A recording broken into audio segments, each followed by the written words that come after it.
Thank you so much, Lisa. Hi, everyone. My name is Elena Treen. I'm a White House reporter for Axios. I cover the Trump administration and Congress, and I'm incredibly excited to be interviewing Sophia Bush today, a famous actress, I'm sure as many of you know, but also an activist about a series of issues, including sexual harassment, environmental issues, and voting. And we're going to have a really great conversation. Well, thank you, Sophia, so much for joining us for this event.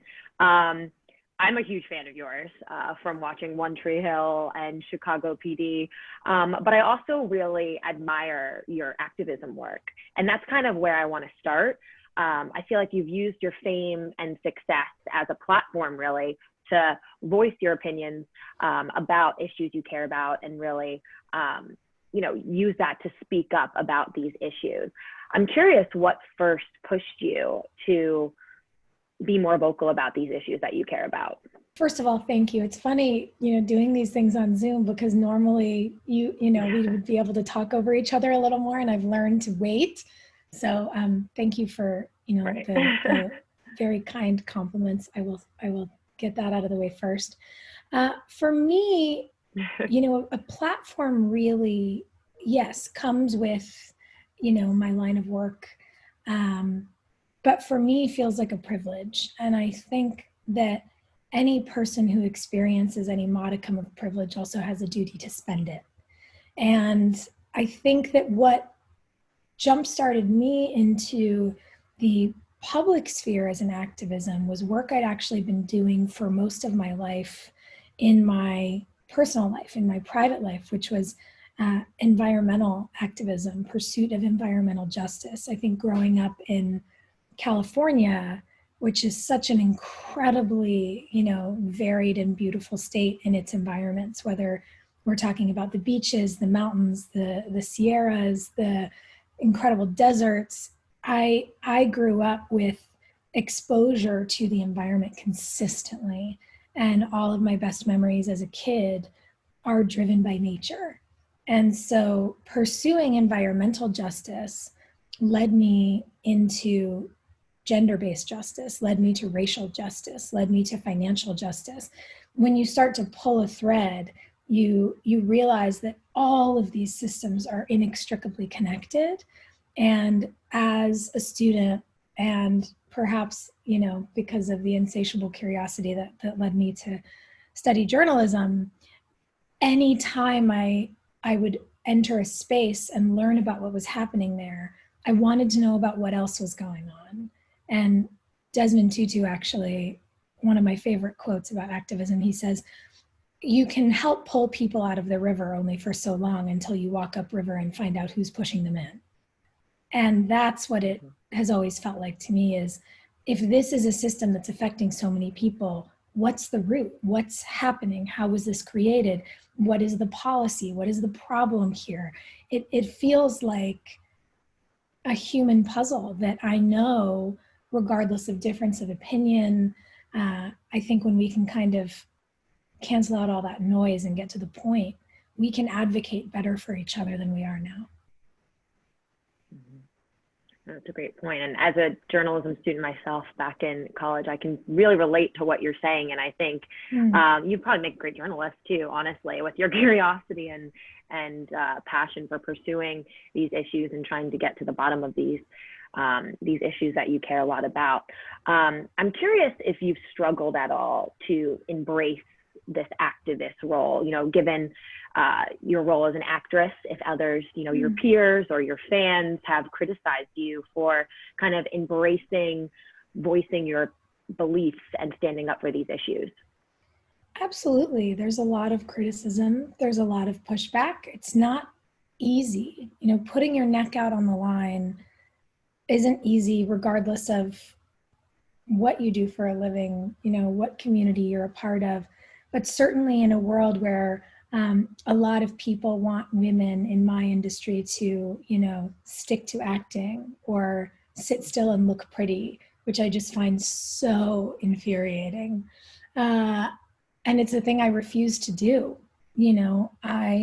Pardon me, I had the immense privilege of having an incredible education, and I'm not here to waste it to be palatable.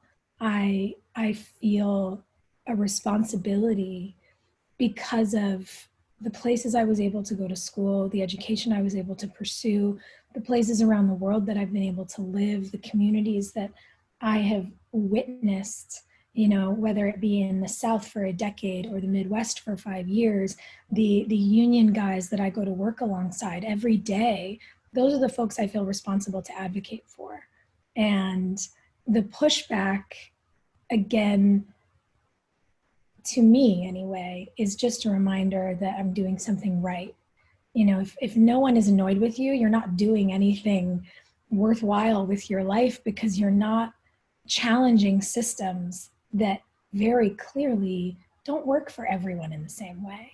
And I think that one of the things that's incredibly important is, as we have conversations about restorative justice, as we have conversations about economic justice, as we have conversations about how to dismantle old systems and rebuild new ones that are better, we need to be having conversations that also take apart the scarcity model, because the powers that be have encouraged so many of us to look at each other as competition, to think, well, if the ERA, which by the way, people thought because the ERA was voted in the 70s, 96% of Americans have believed that there is actually a law requiring that we, you and I, be paid the same as men who do what we do.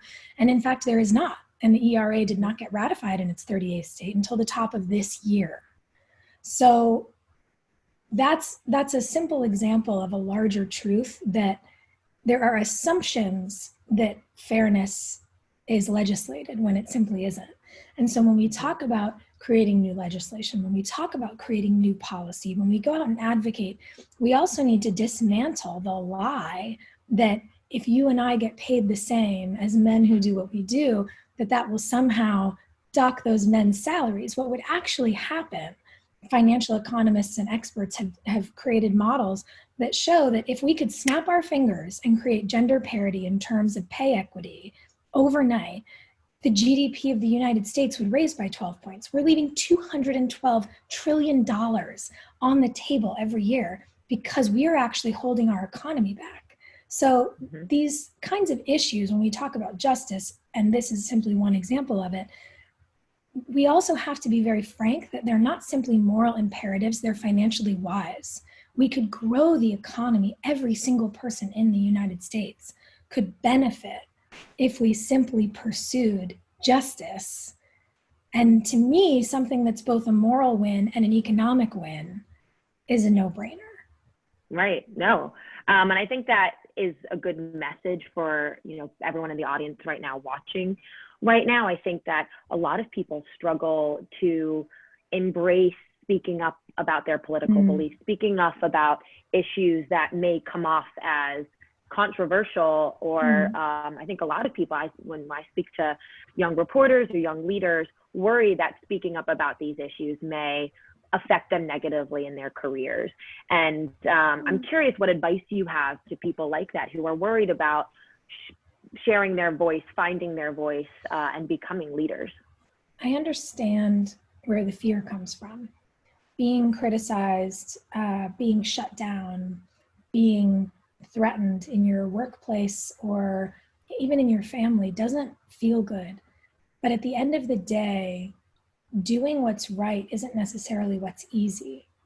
And I genuinely believe that the more people who do what's right, the easier it gets for everyone to follow suit. So when you see something, say something. When something strikes you as being wrong or inappropriate, when you want to push for better conditions or have a more frank conversation about something happening socially, do the research. Because if you can come into a conversation backed up with facts and numbers and data, and you can really illustrate your point with the truth, it makes it much harder for anyone to knock you down for having the courage to stand up and highlight that there's a problem. And I understand that it can be scary, but I've definitely learned over the course of my life and career that when I'm afraid of something, it generally means it's the thing I need to do. Mm-hmm. That's great advice. And I think on that note, for those watching right now, what advice generally do you think is the best advice you've ever received? I think it's incredibly important that each of us remembers the both and, that we can truly both believe in something and always be open to learning more. It's incredibly important in a world like this that we be willing to learn more about a subject and change our opinion.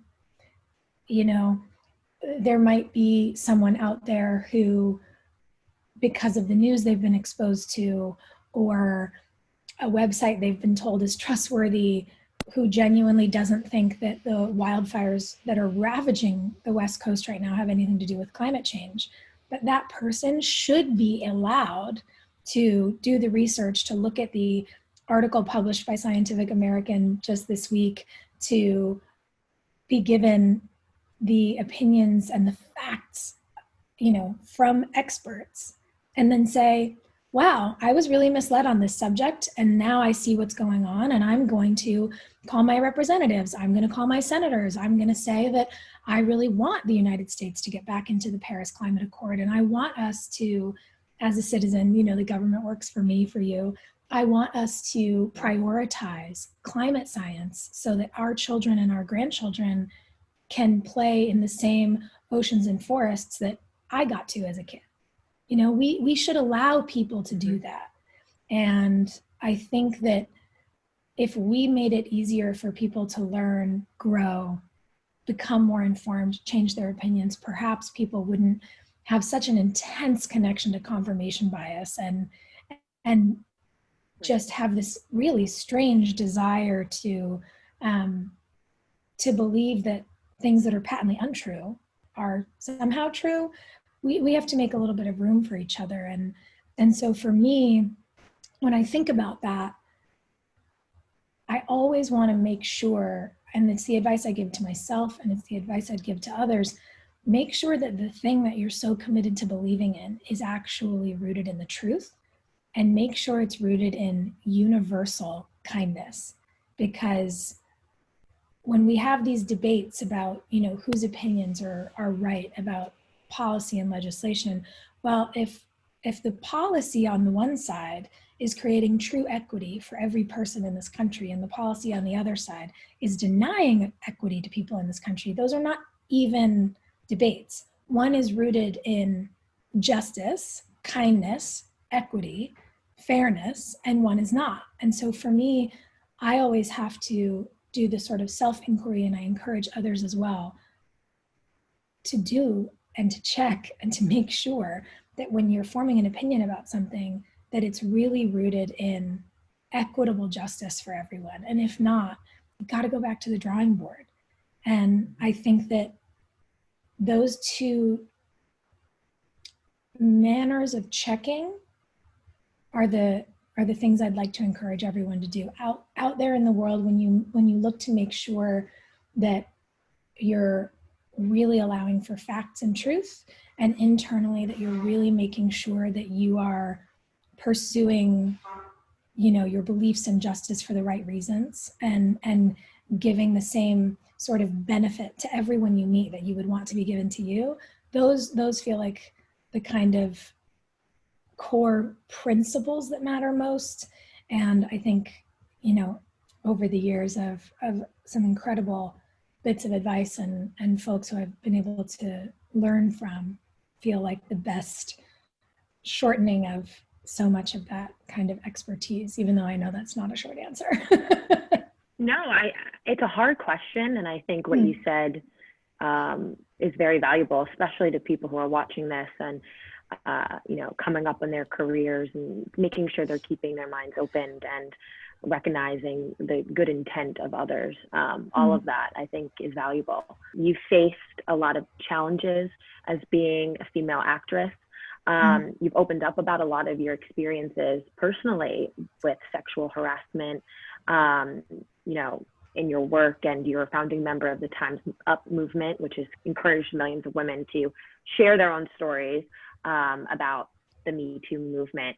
I'm curious, what you think young women who are watching this now, what advice you have for them with regard to what you've experienced and how that can help guide them in their future careers. I think so many industries have had to have a reckoning. And again, it's such an honor for us at Time's Up to stand with women across all business verticals, across the country, around the world, whether it's farm workers unions or women who work in the medical profession, women who work in news media, the list goes on. It's not easy for anyone out there. And I think that I'm consistently sort of amazed and reminded that the spectrum of aggression that people face is wide, that so many of us have been so conditioned to not even notice the daily microaggressions, the inappropriate commentary, the ways that conversations change when we as women walk in rooms or get on set or wherever your workplace may be. I think for us, it's incredibly important as a collective to have had the reckoning that we're having, to have brought these conversations to the forefront, and to demand that men participate in them. Because it can't fall solely on our shoulders. It can't solely be the emotional labor of women to say, if you wouldn't say that to John, don't say that to Jill. It can't just be our task. And I think that knowing that, and I think that seeing that light bulb click for, certain men in my life, certain coworkers who realize their complicity in some of this behavior, it requires all of us. So I don't just want to give advice to young women who are getting into these industries. I also want to give advice to young men. The guys who are watching this, what inappropriate behavior is. Don't sit silent. And for the women who are watching our conversation today, make sure that you seek out a support group. Make sure that you have help. Make sure that you speak up sooner than later. One of the other pieces of advice I'd like to offer from personal experience, if something happens at work, send an email immediately about it. I don't love email. It's not my thing. And what I learned, unfortunately, too late, was that an email to someone on my team, an email to my attorney, an email to my agent on the day when X happened would have timestamped it for a legal team. But that's not the way that I operate. I'm a phone call person. So I want other women to know that, so that it's not, their experiences are not up for debate, So whether it's protecting yourself with a digital paper trail, or knowing that when something hits you in a way that makes you feel uncomfortable or demeaned, say something immediately. Go to someone immediately. Because the longer that we try to, be cool with it or prove that we're not affected by it, the more that we actually enable it. And I think that we're all actually very lucky to be living in a moment when people in so many realms have said enough is enough. And that experience is true, I think, for so many of us as women in industries. It's true for folks in the world who present as women, who have their own specific and explicit experiences of oppression at their intersection of their identity. It's true for women of color and people of color. It can't simply be on our neighbors and our coworkers of color to say, these are the ways in which we experience discrimination and oppression. It has to actually be women like me and women like you who stand up and say, you know what, don't speak to my coworker that way. Don't put this person in that kind of position. We have to advocate, because emotional labor, again, can't just fall on the people who are experiencing a certain kind of oppression, whether it's gender-based or racially based. We've all got to wake up and be better collaborators and co-conspirators for each other. Well, I think that was very well said. And I think what you're saying is also being an advocate and helping those around you are also qualities of a leader. And this symposium is about leadership and female empowerment for men and women who are watching. I'm curious, on that note, what you think makes a leader, and including those qualities you just described, but going beyond that as well, and kind of leading by example as you've done in your career.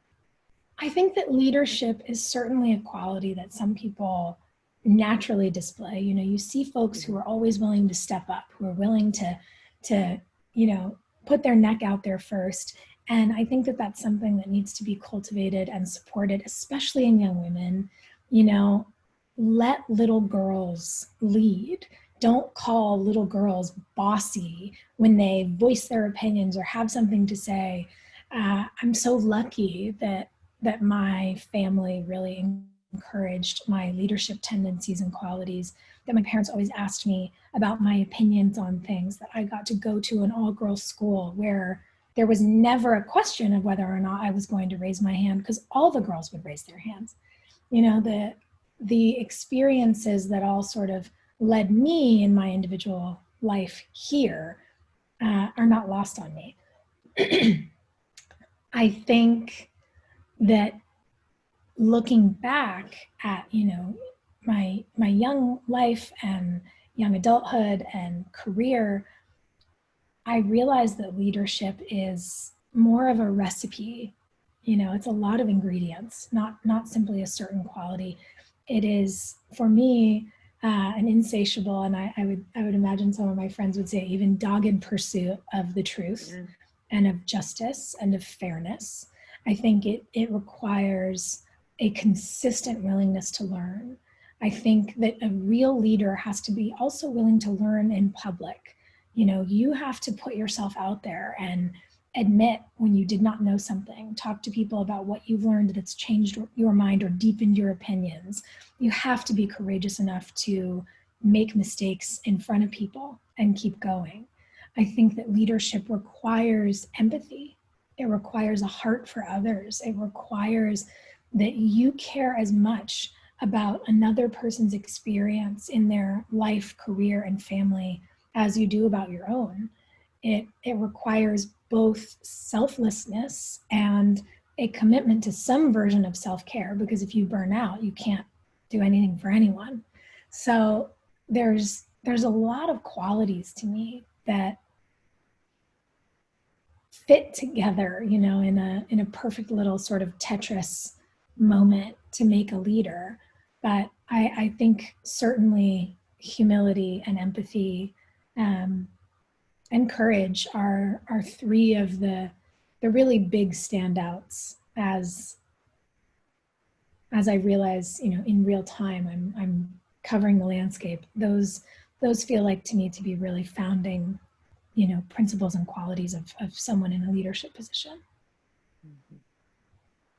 And, thinking about just from a government perspective and leaders that we see around our country, you are a big proponent of exercising your civic duty. You've traveled around the country with other actors and activists, encouraging people, young people, especially people watching this right now, to vote. Why do you think it's so important to vote? And what is your message about voting for those who are watching us? Voting to me is the literal coolest thing that we as a citizenry get to do. I feel when I walk out of the voting booth, I feel like I just won the lottery. And I'm not exaggerating. I read this social science data about a year ago that said that a lot of people feel the same kind of anxiety walking into a voting booth as they did sitting down to take their SATs. And I just think it's nuts. I think that we've been taught to be afraid of something that's actually so incredibly inspiring and empowering and truly badass. And unlike the SAT, when you walk into the voting booth, you are allowed to bring an information sheet with you. You can literally print out a progressive voting guide. You can make a list of everyone you want to vote for. So you're covered there in a way that you certainly weren't for a standardized test. And my love of voting and civic engagement is what led me to co-found the organization I Am a Voter. It is a nonpartisan voting encouragement and access platform. We register folks digitally. We send out reminders about local elections. We make sure people feel empowered at the polls. And I want, excuse me, I want young people to know that your vote matters, particularly when there's a little bit of apathy perhaps around elections. And when I've heard young people, I have dialogue, on social channels with them every day. And I've heard young folks talk about how their schools are supposed to be doing registration drives, but they're not. And things that have sometimes made the news and sometimes haven't. And the thing that I keep trying to hammer home for them is they wouldn't be trying to discourage you from voting if your vote was not so powerful. What you have to say matters. Your future matters. Your climate future is on the ballot. Your economic future is on the ballot. Justice around student loans on the ballot. It's an incredibly empowering thing to walk into a booth, to choose your leaders, and then to say, you work for me.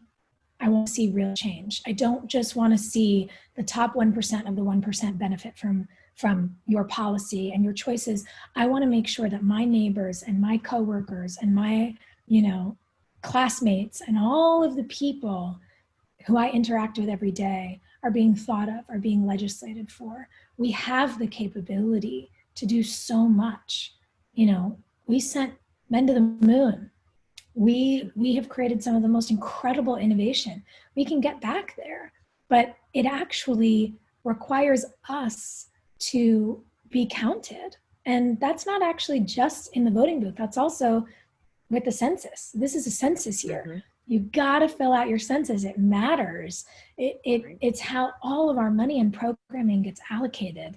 And I just think I'm sorry that I'm like totally geeking out about it, but I think there is no better, cooler thing to do than participate actively in your own society, your own democracy. Mm-hmm. Totally. No, it's everyone's right and their duty, really. Well, thank you so much, Sophia, for this. And I want to leave, you've answered really most of my questions. I want to leave, if there's anything I didn't ask that you want me to ask, or you want to, make sure you share with the group or with our audience today, please do so. Oh my gosh. I mean, your questions were great. I know that this is such a strange year, strange times. We're doing this on Zoom rather than in person. Everything feels really up in the air, but I think it bears repeating that the way that we can right the ship is to show up. We really have an opportunity to choose justice and decency over a mess right now. And I hope that we believe in each other enough to do that. I hope that we care about each other enough to do that, because there's a lot of people trying to prevent us from getting to the polls right now. And again, that should tell us just how important it is that we do. And I certainly have felt a mixture of exhaustion and frustration and fear this year, but I also feel a lot of hope. And I'm so incredibly inspired by human beings who I read about and I interact with every single day. And I know that the fight is big, but I really think that we can make some great choices and do some incredible things, for our country, for our communities. And I don't want people to lose hope. We have to take it seriously, but we also have to believe that we, the people, do have the power to turn this thing around. So my hope is that everyone exercises their rights and and does so, in in an educated and empathetic manner. Thank you so much. It's been wonderful to get the chance to chat with you. Thank you. Thank you so much.